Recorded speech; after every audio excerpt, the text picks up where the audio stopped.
पाकिस्तान का क्या बेचा गया है, क्या सौदा किया गया है पाकिस्तान का मेरे पाकिस्तानी, ये बड़ी परेशानी की बात। अमेरिका की फोर्सेस, ड्रोन्स और उनके तैयारे पाकिस्तानी एयर बेसिस के ऊपर मौजूद थे, जिसकी वजह से ईरान की तरफ से ये मुबैना धमकी दी गई थी कि वो कराची में स्मुगली एयरबेस के ऊपर भी जो है, कराची एयरपोर्ट पर तो तबाही मच गई। कंसाइनमेंट आया था वेपन्स का अमेरिका से और सुना है ईरान ने ड्रोन हमला करके सारा कुछ तबाह कर दिया। ये भी प्रेडिक्ट किया था कि हमला करेंगे। हाँ, ये वो कर सकता है अटैक। हाँ, और अटैक की पूरी तैयारी थी। बिल्कुल। अमेरिका ने जो हथियार उसको भेज रहे थे इस्लामाबाद को कि अभी अपने पास रख, तैयार हो जा, क्योंकि आपकी तरफ से अगर मुझे ईरान पर हमला करना, जो वो करेगा। पहली बात तो ये है कि ईरान ने एक बड़ी जबरदस्त गेम खेली है, जैसे अमेरिका ने ये गेम खेली ना। मैं आपको बता रहा हूं कि ये क्या कर रहे हैं इस मुल्क के साथ, तो क्या फिर हम अपने मुल्क को ऐसे ही जाने देंगे, बलि चढ़ने देंगे सब कुछ? अब अगर ईरान ने ये अनाउंस कर दिया है कि we are going to fire our hypersonic missiles, और उन्होंने दिखावे के बाद भी तस्वीरें आनी शुरू हो गई हैं हाइपरसोनिक मिसाइल्स की। पाकिस्तान इजीएस्ट टारगेट है और पाकिस्तानी दोनों तरफ खेलते हैं। पाकिस्तान के जर्नैल, इन जर्नैलों का जो माइंडसेट है वो कहते हैं कि आ जाओ, फंसाओ, हम बताएंगे ईरान को कि किधर अटैक करना है। जब अटैक हो जाएगा तो यूएस मजीद फोर्सेस अंदर भेजेगा। पाकिस्तान को कोई फर्क नहीं पड़ता, वो तो पैदा होते हैं 72 उरों के लिए, इस धरती पे कुछ मिलता नहीं है, तो अगले जीवन में उनको। दूसरा ये कि अगर ईरान काउंटर अटैक करता है तो उसके साथ बहुत नुकसान हो जाएगा। अभी हम उस पोजीशन में नहीं है कि हम उसकी काउंटर अटैक को रोक सकें। कराची एयरपोर्ट से बहुत बड़ी खबर निकल कर आ रही है। रिपोर्ट है कि ईरान ने कराची एयरपोर्ट पर एक मैसिव ड्रोन स्ट्राइक एग्जीक्यूट कर दिया है। पूरा एरिया हाई अलर्ट पर है, लेकिन हैरत की बात यह है कि पाकिस्तानी मीडिया इस वक्त पूरी तरह साइलेंट है। ग्राउंड पर पैनिक है, पर हेडलाइन गायब है। अब सवाल यह है कि ईरान ने इतना बड़ा स्टेप क्यों लिया। सोर्सेस क्लेम कर रहे हैं कि अमेरिका पाकिस्तान को वेपन्स का एक बहुत बड़ा कंसाइनमेंट डिलीवर करने वाला था। ये वेपन्स कराची एयरपोर्ट पर लैंड होने वाले थे, लेकिन ईरान की इंटेलिजेंस ने इस पूरे ऑपरेशन को इंटरसेप्ट कर लिया। ईरान ने बिना किसी देर किए स्ट्राइक की और इस पूरे कंसाइनमेंट को न्यूट्रलाइज कर दिया। ये कोई अचानक हुआ इंसिडेंट नहीं है। इंटरनल रिपोर्ट्स के माने तो पाकिस्तान जर्नलिस्ट इनका हिंट पहले से ही दे रहे थे। आसिम मुनीर की लीडरशिप में पाकिस्तान अब खुलकर अमेरिकन ऑर्बिट में जा चुका है। ईरान को लगता है कि पाकिस्तान अब अमेरिका को अपने एयरबेसिस लॉजिस्टिक्स सर्व कर रहा है, जो इनडायरेक्टली ईरान की सिक्योरिटी के लिए बहुत एक बड़े खतरा है। याद करिए, हाल ही में ईरान ने अमेरिका को क्लियर कट वार्निंग दी थी, अगर हमारे इंडिपेंडेंस पर आँच आई तो मिडिल ईस्ट के आसपास जितने भी यूएस के एयरबेसिस हैं, हम उन सबको टारगेट करेंगे।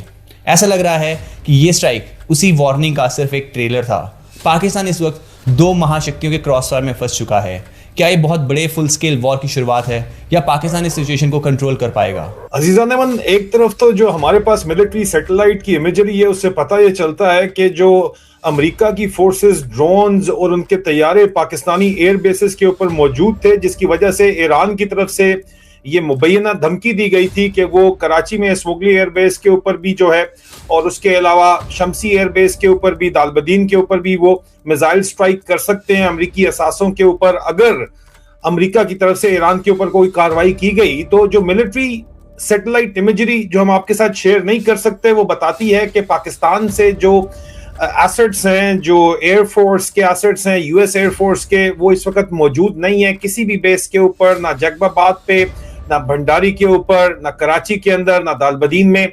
अमेरिकन एसेट्स वहां से मूव कर गए हैं एक तरफ तो, और दूसरी तरफ जो है वो बाकायदा तौर के ऊपर कल रात जो अटैक होने वाला था उसकी तफसीलात हमारे पास मौजूद है। वो क्यों नहीं हुआ, लेकिन खबर ये चलाई जा रही है और इस वक्त तक कंफर्म हो चुकी है कि पेंटागन ने अपना carrier strike group middle east की तरफ मूव किया है। लेकिन इससे बड़ी खबर यह है कि ये जो कैरियर स्ट्राइक ग्रुप है ये कहां से मूव किया है और क्यों मूव किया है, ये असल खबर है जिसके ऊपर कोई नजर नहीं रख रहा। और पाकिस्तान के ऊपर जो है वो वीजा बैन लगा दिया गया है। हालांकि पाकिस्तान सदर ट्रंप को नोबेल पीस प्राइज देना चाहता था, लेकिन हिंदुस्तान के ऊपर बैन नहीं लगाया गया है।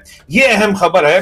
ट्रंप यूरोपीय ममालिक को धमकी दे रहा है, फ्रांस, जर्मनी, इटली, जिसमें बरतानिया भी आ जाता है, कि अगर ग्रीनलैंड के मामले में आपने मुझे टक्कर देने का सोचा भी तो मैं आप सब पे 25% टैरिफ लगा दूंगा, सब पे एक्स्ट्रा टैरिफ लग जाएगा। 7 टाइम्स टैरिफ की बात कर रहा है। सो ऐसा बंदा जो ना दोस्त, मैं फिर उस पॉइंट को एस्टेब्लिश कर रहा हूं, ना दोस्त अरब ममालिक का मान रख रहा है, ना यूरोपीय ममालिक का मान रख रहा है। फिर हमने ऐसा क्या सौदा बेच दिया है पाकिस्तान के कौन से मफादात बेच दिए हैं? क्या पाकिस्तान का एटमी निजाम बेच दिया है?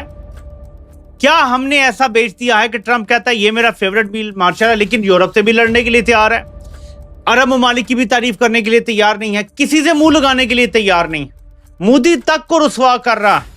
सोचें कि क्या किया गया होगा, because there are no free lunches. Trump एक बिजनेसमैन है और अमेरिका तो वैसे भी दोस्ती नहीं करता, अमेरिका सिर्फ मफादात देखता है। ये बड़ी खतरनाक चीजें हैं, काश हम लोग ये समझ सकें और गहराई में जा सकें। और इस एंगल से कोई भी बात नहीं कर रहा, हम बस सतही सी बात करके कोई वीडियो हो गई देख के बस अपने खाना खा के पेट पे हाथ मार के सो जाते हैं। बहुत बड़ा पाकिस्तान का नुकसान कर दिया गया है, तब ये तारीफें हुई हैं। ये सिर्फ एक ड्रोन स्ट्राइक नहीं है, बल्कि पाकिस्तान की फॉरेन पॉलिसी का एक बहुत बड़ा कोलैप्स है।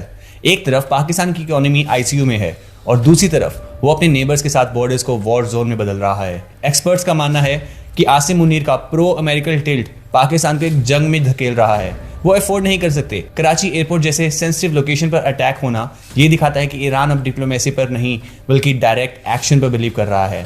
इस पूरे सिनेरियो में चाइना का साइलेंट रहना भी बहुत कुछ कह रहा है। सीपेक के नाम पर पाकिस्तान ने चाइना से दोस्ती निभाई, लेकिन सिक्योरिटी के लिए वो अब भी अमेरिका पर डिपेंडेंट हैं। ईरान के मूव ने पूरे मिडिल ईस्ट और साउथ एशिया में एक पावर स्ट्रगल शुरू कर दी है। अगर पाकिस्तान ने अमेरिका को अपने एयर बेसिस प्रोवाइड किए तो ईरान ही नहीं बल्कि बाकी रीजन्स की भी पावर्स इसे थ्रेट मानेंगी। क्या पाकिस्तान अपने फायदे के लिए पूरे रीजन की शांति को दांव पर लगा रहा है? सबसे बड़ा खतरा ये है कि पाकिस्तान एक प्रॉक्सी वॉर का नया बैटलफील्ड बनने वाला है। एक तरफ अमेरिकन वेपन्स हैं और दूसरी तरफ ईरान की ड्रोन और मिसाइल्स। इस बीच में फंसती है आम जनता और मुल्क की सिक्योरिटी। ईरान ने साफ कर दिया है कि वो अपनी सरहदों के पास कोई भी वेस्टर्न इंटरफेरेंस को टॉलरेट नहीं करेगा। पाकिस्तान इस वक्त एक ऐसी रोप पर चल रहा है जहां एक भी गलत कदम और उसके लिए तबाही बन सकता है। अब दुनिया की नजरें इस बात पर हैं कि पाकिस्तान का काउंटर रिस्पॉन्स क्या होगा। क्या वो इसे एक डिप्लोमेटिक लेवल पर बातचीत करके सॉल्व करेगा या फिर सिलसिला और आगे बढ़ेगा?